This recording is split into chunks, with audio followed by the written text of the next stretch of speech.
Oleh gak aku ngelamar sampean? Jawabane, yo nak sampean langsung nang bapakku, wong bapakku gak kenal sampean. Yo paling sampean dikon mulih langsung. Waduh. Nah terus solusinya gimana? Solusinya ngadep Habib Lutfi. Wah, saya mundur, Mas. Kaget aku, Mas. Idih. Lah kok omah kok iki ya? Omah kok gedung kok aduh.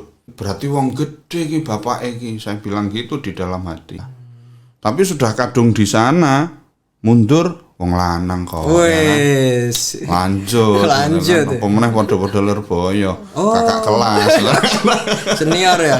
Wahai Muhammad, seandainya orang di seluruh dunia tidak ada yang mengakui engkau menjadi rasulku, menjadi utusanku, maka saya bersaksi. Wal Qur'anil Hakim. Allah bersumpah, saya yang akan mengakui kamu menjadi rasulku. Berarti surat itu penguatan mental Nabi Muhammad. Penguatan mental Nabi Muhammad. Oleh karena itu kita juga harus pandai-pandai mencari sesuatu yang bisa menguatkan mental kita. Dan itu adalah saya pokoknya khidmatul ilm. Urusan engko iso mangan apa ora keri. Ternyata bisa kok saya makan. Dan akhirnya saya gemuk ini kok. 80 km 80 kilogram kok. Kakean berkat.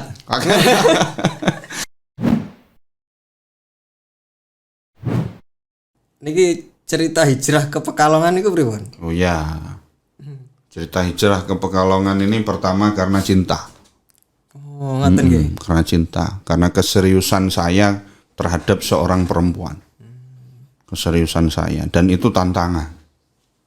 Karena ketika perempuan yang saat ini saya nikahi, kemudian saya tanya, boleh ndak saya melamar anti? Wih, bahasanya sudah anti. Anti apa huna? Antum-antum. Pakai tasrif ya. Allahu Akbar. Oleh gak aku ngelamar sampean? Jawabannya, yo nak sampean langsung nang bapakku, wong bapakku gak kenal sampean. Yo paling sampean dikon mulih langsung. Waduh. Nah terus solusinya gimana? Solusinya ngadep Habib Lutfi. Wah, saya mundur, Mas. Diberi alternatif itu jenengan mundur ya. Mundur, iki perkara gede iki. Mangel iki ketemu Habib Lutfi, aduh menang sik, noto ati dulu lah. Ketika kita sudah betul-betul siap, istikharahnya karena saya tidak bisa istikharah. Karena sudah terlanjur sayang. Terus lanjur Tresno, jalaran saka glibet itu. Nah itu, wes gak usah cerita glibetnya di mana. Gak usah cerita nglibetin nang ndi ngono ya. Ada episodenya tersendiri nanti. Nah, akhirnya saya ke Habib Lutfi. Maka dari Habib Lutfi terus untuk keseriusan itu jenengan langsung pindah Habib Lutfi. Habib Lutfi saya sowan. Beliau rupanya kok cepetan, ojo kesuwen. Direstui nggih. Ya, dawuhnya begitu. Kira-kira jawaban begitu itu direstui apa gak, Mas? Iya paling ya. Sangat direstui kan menurut saya. Lah cepetan. Nah, maka kemudian beliau manggil teman saya yang namanya Pak Sauri, Ahmad Sauri. Iya. Halo Pak Ahmad Sauri, kalau nonton lo ya. Paling gak tahu nonton paling. Pak Sauri nonton. Pak Sauri itu terus bawa saya ke dalamnya Ki Haji Zakaria Ansor Medono. Niku sinten? Tangan kanan santrinya anggaplah Maulana. Santrinya anaknya Habib Lutfi lah. Oh gitu. Pokoknya mulai nom sek cilik itu diasuh sama beliau wes. Tarbiyahnya sama Habib Lutfi. Saya ke sana sama Mbah Zakaria dihubungkan dengan Ki Akrom. Tuh. Maka ketemu dengan Pak Yai Akrom. Ketemu di Kertoharjo. Itu untuk pertama kali. Pertama kalinya. Oh Mas, aku nyewa taksi loh Mas, ora gemen-gemen. Ora gemen-gemen. Dari Probolinggo ke Pekalongan with love loh. Ada lagunya Gus? Atau belum terbit? Nanti kita buat ya. With love loh itu, pakai taksi itu beneran. Ora kok taksi tok Mas. Saya bawa apa jenenge? Oleh-oleh. Apa parcel ya? Parcel ya, kalau sekarang parcel. Kayak luar biasa. Kaget aku Mas. Idih. Lah kok omah kok iki ya? Omah kok gedung kok aduh. Berarti wong gede iki bapake iki. Saya bilang gitu di dalam hati. Sebelumnya belum ada profiling beliau. Belum tahu saya. Cuma kata teman-teman saya kayak Akram tuh kiai. Nah, pikiran saya paling kiai masjidan. Kiai masjid kon ngimami ya aku Wani iso. ya. Kon Ternyata- khotbah ya aku iso. Ternyata di sini luar biasa. Tapi sudah kadung di sana mundur wong lanang kok. Ya kan? Wes. Lanjut. Lanjut. Apa meneh padha-padha Lirboyo. Kakak kelas. Senior ya. Kakak kelas ya wis lah bismillahirrahmanirrahim. Bismillahirrahmanirrahim. Insyaallah diridhoi. Insyaallah kan sudah buka kunci. Yang Habib tadi Lutfi. Habib Lutfi. Iya, Mas. Bismillah kita ikuti prosesnya begitu, Mas. Ya, alhamdulillah akhirnya hijrah ke Pekalongan Hijrah ya. ke Itu awal Pekalongan. hijrah ke Pekalongan. Dan kita mengorbankan banyak hal, pisah dari orang tua, pisah dari lingkungan sejak dari kecil teman-teman dan lain sebagainya. Tapi tidak masalah kok. Kita kan bisa video call, Wah, video call ya. video call. Kan Hari bisa. ini. Hari Dulu ini. kan itu pasti pakai Skype, terus Yahoo Messenger. Jenengan niku pun kenal dereng zaman dhisik. Facebook aku kenal Mas. Oh, sudah generasi sini ya jenengan. Facebook, kenalnya Facebook. Tapi jenengan mboten gadah rencana. Napa Mas?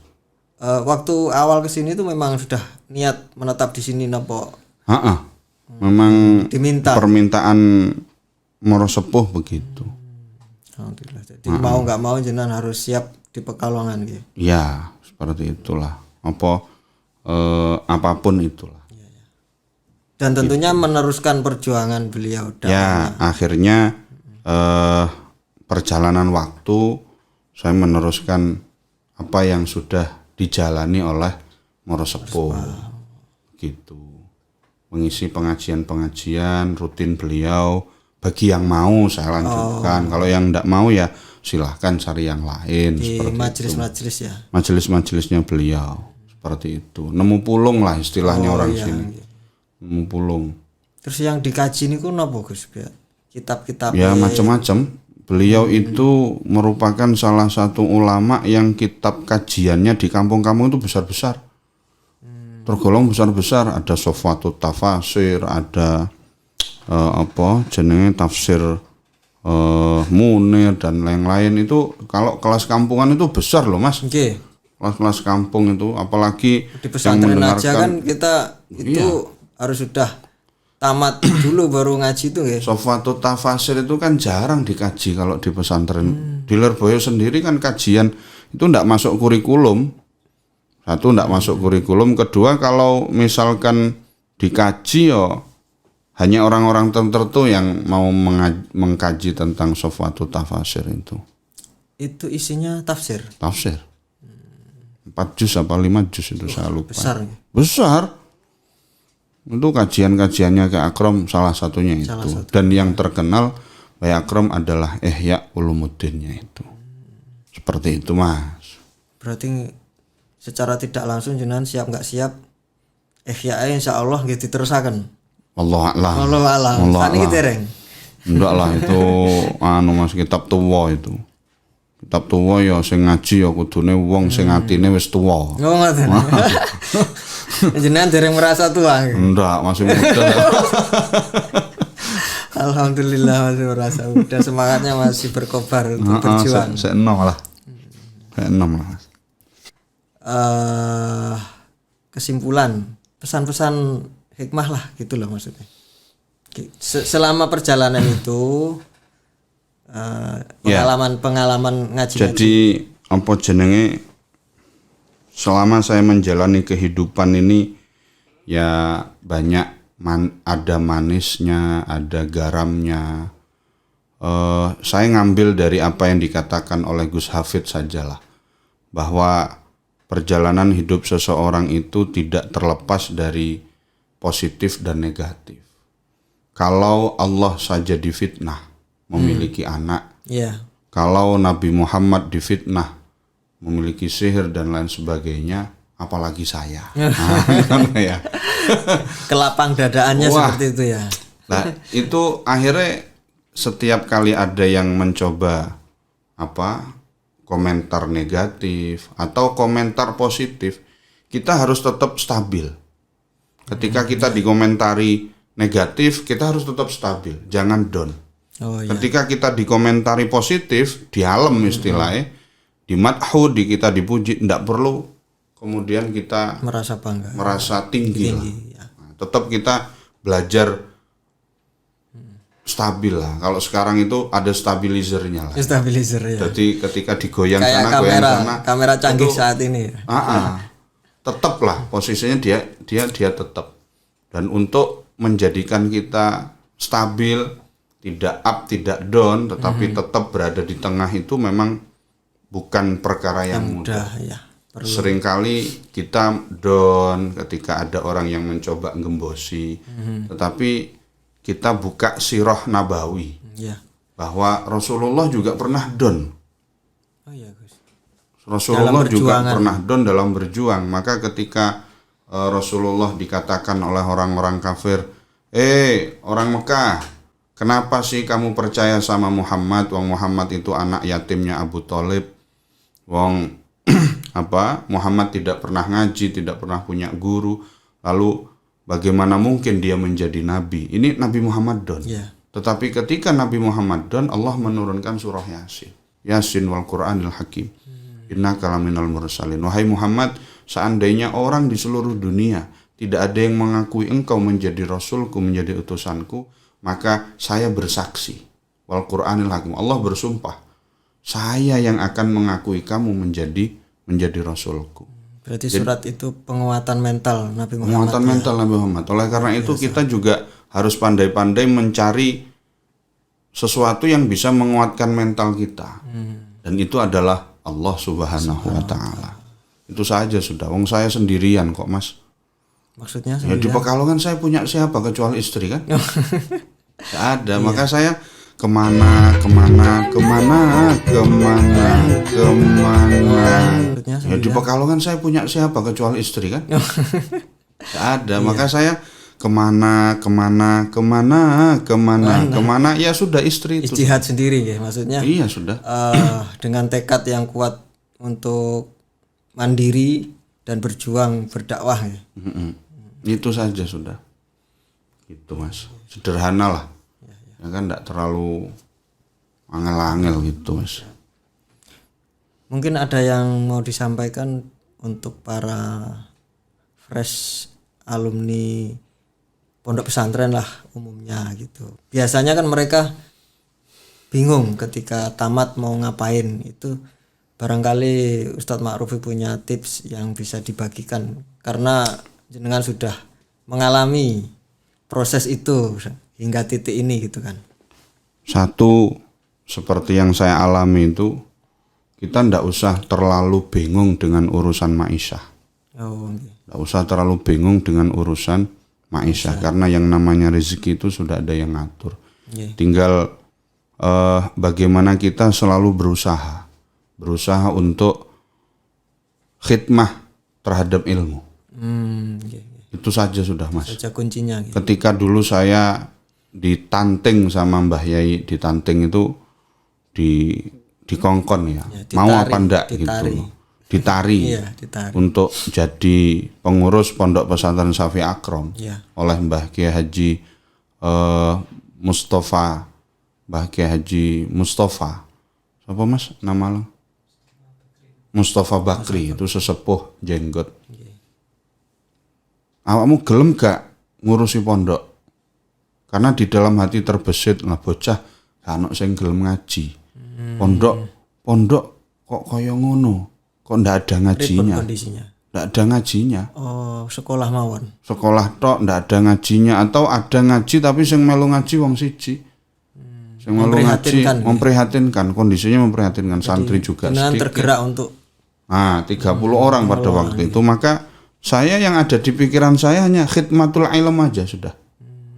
Saya punya ilmu, saya bisa baca kitab meskipun gak terlalu pinter-pinter nemen. Bisa ditularkan ke mereka.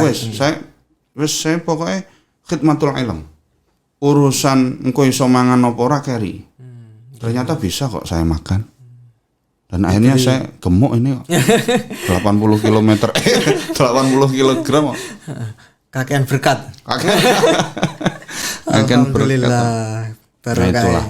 Jadi bagi para fresh graduate pondok pesantren, wabil khusus pondok pesantren salaf, tidak perlu takut, khawatir yang namanya ma'isyah. Yang penting khidmatul ilm. Khidmatul ilm itu bahasa Insya Allah saya. terbuka jalan. Iya, khidmatul ilm itu bahasa saya. Kalau bahasanya Mbak Sepuh itu ngedep dampar. Oh, bahasa Itu sudah. sederhananya itu Iya, ngedep dampar. Ngedep dampar. Dan dari khidmatul ilm itu, ya akhirnya ya dunia itu ngoro Mulai datang itu loh, datang. karena ngedep dampar tadi ya. Ngedep dampar itu Ngedep dampar itu sanepan nggih. apa tuh? Sanepan simbol. Simbol. Istilahnya kita khidmatul ilm mulang. Terjemahannya aplikasinya mengajar, taklimul muta'alim gitu Ya, maksudnya. itulah yang paling penting di situ, Mas. Khidmatul ilm. Urusan nanti bagaimana iso mangan apa ora wis tenang mawon. Yarfa'illahu alladzina amanu minkum walladzina utul ilma darajat. Dan itu sudah Dan darajat itu janya panjang. Darajat. Ya, orang kok darajat ngono enggak. berarti pendakian derajatnya itu luar biasa. Oh iya. Dia akan darajat Nggih. kalau dia mau yarfa'illahu alladzina amanu minkum. Oh, Darajat. itu formula ya, formula dalam ayat. Dan harus dijalani itu. Oh iya. Tuh, yang penuh kesabaran di situ, Mas. Lho, wong ngajar iku gak kabeh setuju karo omongane kan. Ya, Iya kan. Mesti sapa iki keterangane kaya ngene. Biasalah, yang namanya belajar nanti ada kita bisa mengembangkan itu loh. Dan toh nyatanya orang pengecut itu adalah orang yang berani komentar di belakang kita. ya. Nah, dia tidak akan berani ngomong di depan kita. Itu namanya pengecut. Dan kita tidak perlu menghiraukan yang seperti itu. Kita maju aja ke depan. Bismillah, kalau kata bahasanya Habib Lutfi itu sing tebel kupingi. Dan satu lagi ditambah dengan ilmu Dablek. ndablek. Yang penting kita tidak melanggar syariat Ya. dan itu banyak kebaikannya, kita jalan saja sudah. Bismillah. Allah Ta'ala yang akan menolong kita. Allahul Musta'an. Selesai sudah, Mas. Alhamdulillah. Dalam dakwah itu biasanya kita melandaskan pada ayat itu, Ustaz. Ud'u ila sabili rabbika Bil hikmah wal wal mau'izatil hasanah. Beripun aplikasinya nih. Jadi selama saya di Pekalongan ini kenal dengan almarhum Ki Akrom meskipun 5 tahun lah. Tapi saya mengikuti dakwah beliau ini luar biasa. Kemudian saya mengikuti dakwah Maulana Habib Lutfi. Maulana Habib Lutfi adalah orang yang luar biasa juga. Dari 2 orang ini saya belajar bahwa yaitu kita diciptakan oleh Allah dari model yang berbagai macam. Dari berbagai macam model, dari berbagai macam ide. Tetapi bagaimana kemudian ide-ide itu bisa diformulasikan. Sehingga ketika ide-ide itu diformulasikan, maka akan terjadi lita'arofu itu. Saling memahami. Kita akan saling memahami, kita akan saling menerima kekurangan masing-masing. Dan kalau ditarik ke atas, maka akan terjadi man arofa nafsah arofa robbah. Barang siapa yang mengetahui terhadap kekurangan daripada diri kita, dan memang kita akui bahwa kita ini kurang. Ya, tidak sempurna. Tidak ada sempurnanya sama sekali. Ketika kita sudah mengetahui bahwa kita arzal, kita hina dan lain sebagainya, maka di balik itu kita akan mengetahui bahwa Allahul A'azzu, Allahul Izza, Allahul Azim. Dan ketika kita tahu bahwa Allahul Azim, maka kita akan ditarik oleh Allah menjadi manusia yang hakim. Bijaksana. Yu'til hikmata may yasha wa may yu'tal hikmata faqad utiya khairan katsira. Dan menuju ke tingkatan hikmah ini, Pertama ilmu, setelah ilmu amal, setelah amal istiqomah, setelah istiqomah hikmah itu.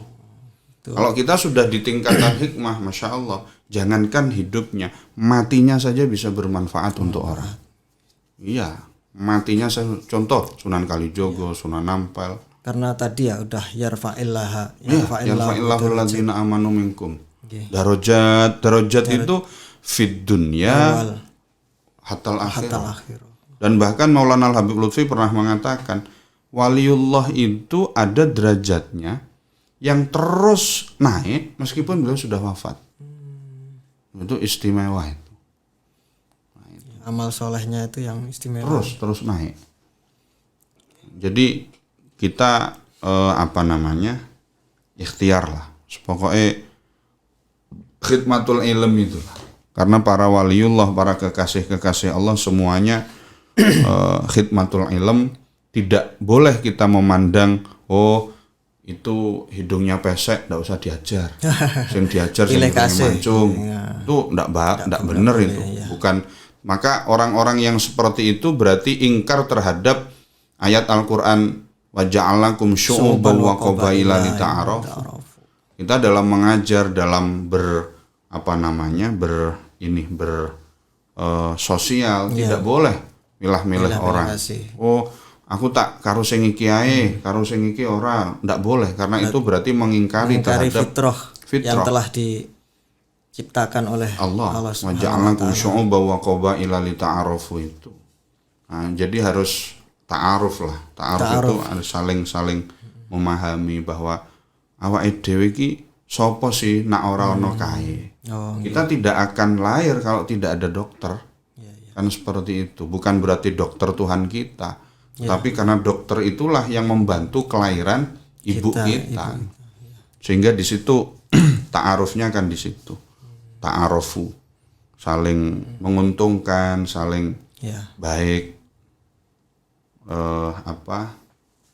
mencintai, menyayangi. Dan itu yang diajarkan kepada kita dai, kepada kepada saya lah, oleh itu.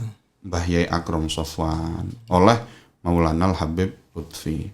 Dan itu kebetulan relevan dengan asmane jenengan nggih Ma'rufi. Wah, Masya Allah. Yang kurang kepikiran. Gak kepikiran. Abdul Khalid Ma'rufi. Masya Allah. Tugasnya lita'arafu. Subhanallah. Dan Ma'rufi harus tahu man arafa rabbah, man arafa nafsah, faqad arafa rabbah. Luar biasa. Masya Allah, pas arafa kabeh. Iya. Kunci kehidupan adalah arafa. Alhamdulillah. Demikian yang disampaikan Ustadz Ma'rufi pada kedai bincang malam ini. Semoga kita semua bisa mengambil hikmah dan manfaat. Semoga di lain waktu kita bisa ngobrol panjang lagi. Masih banyak yang tentunya yang kita bisa gali dari beliau. Subhanallah, pengalamannya sangat luar biasa. Pemirsa kedai bincang, saya aturkan terima kasih atas waktunya bisa menonton video kami. Semoga banyak bermanfaat. Sampai di sini saya mohon maaf atas segala kekurangan. Usikum wa nafsi bitaqwallah. Wassalamualaikum warahmatullahi wabarakatuh. Waalaikumsalam warahmatullahi wabarakatuh.